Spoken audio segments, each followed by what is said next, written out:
reform, a hot topic these days, but even before that, we've been talking about that being an immigrant community. We need that, and more importantly, we need to be informed, and that's what we strive to do for you, inform you, explain different things as we discuss in our segments here on the show. It's called American Dream.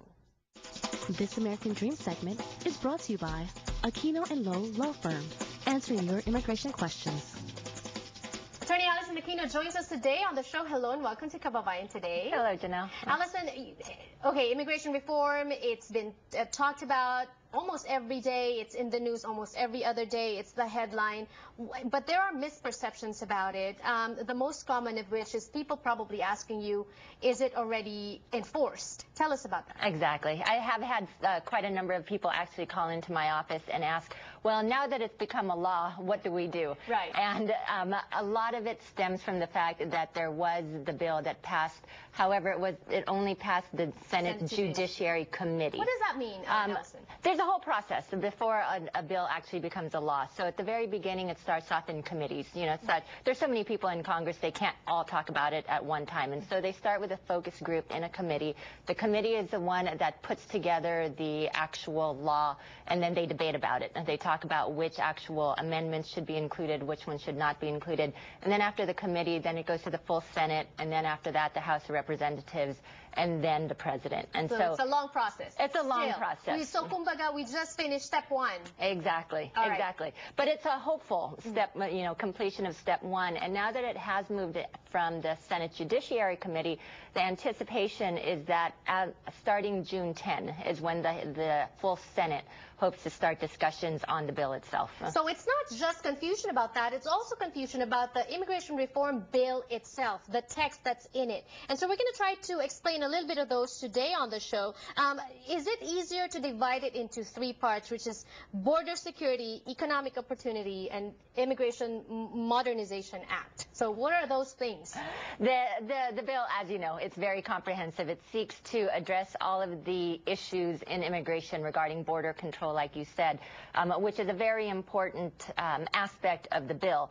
But the other aspects of the bill that most people are concerned about is the legalization of individuals, which thankfully, as it went through the Senate Judiciary Committee, the committee did keep intact their proposal for allowing individuals who are in the United States undocumented to go ahead and legalize their status through the registered provisional immigrant status. Okay. So that's good news. Exactly. All right.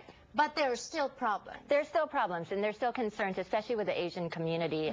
The main concern is regarding family reunification, and that was one of the changes that had hoped to take place in the committee because there were aspects that are problematic.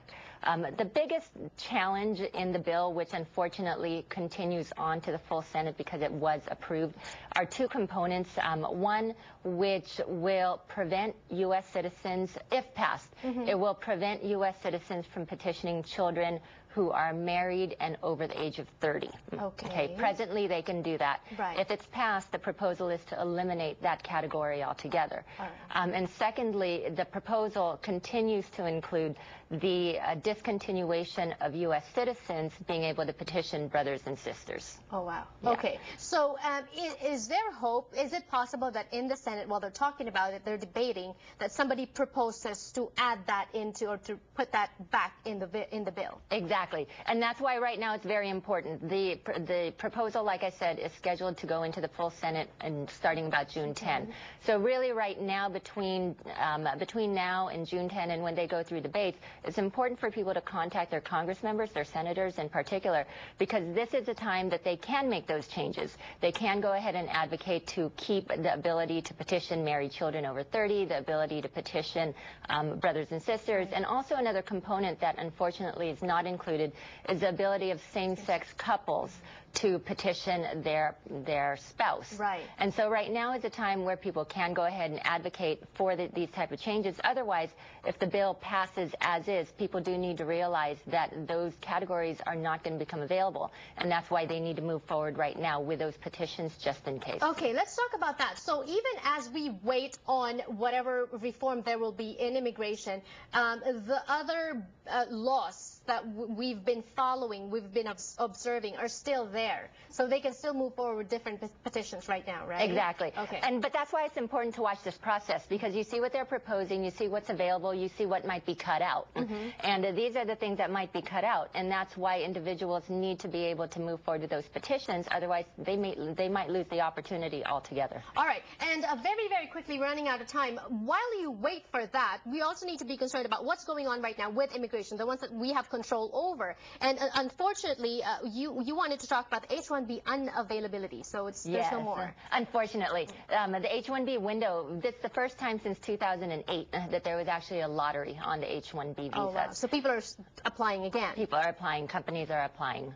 And so individuals now can no longer apply for H-1Bs. They need to seek other visas that might be available, an a J, H-3s, others, options that might be available. So no more. Unfortunately. So we have to wait for next year. Yes. Okay. And also another thing, very quickly, you may notice if you're traveling on a visa, you don't need to fill out a white form anymore, Allison. Yes. The procedure before was whenever an individual would come into the U.S., they would be given a small white card called the Form I-94 card, effective April 30th, and they're slowly rolling it in. So by the end of this month, it should be throughout the nation. Individuals who now come in will only receive a stamp on their passport. The I-94 is going to be automated, and so individuals just need to be aware that is now the common standard procedure. All right. Well, thank you so much for explaining those things to us. If you have more questions, that's the number to call on the screen, and more power to you. Thank you, Janelle. Entertainment Report. When we return, don't go away.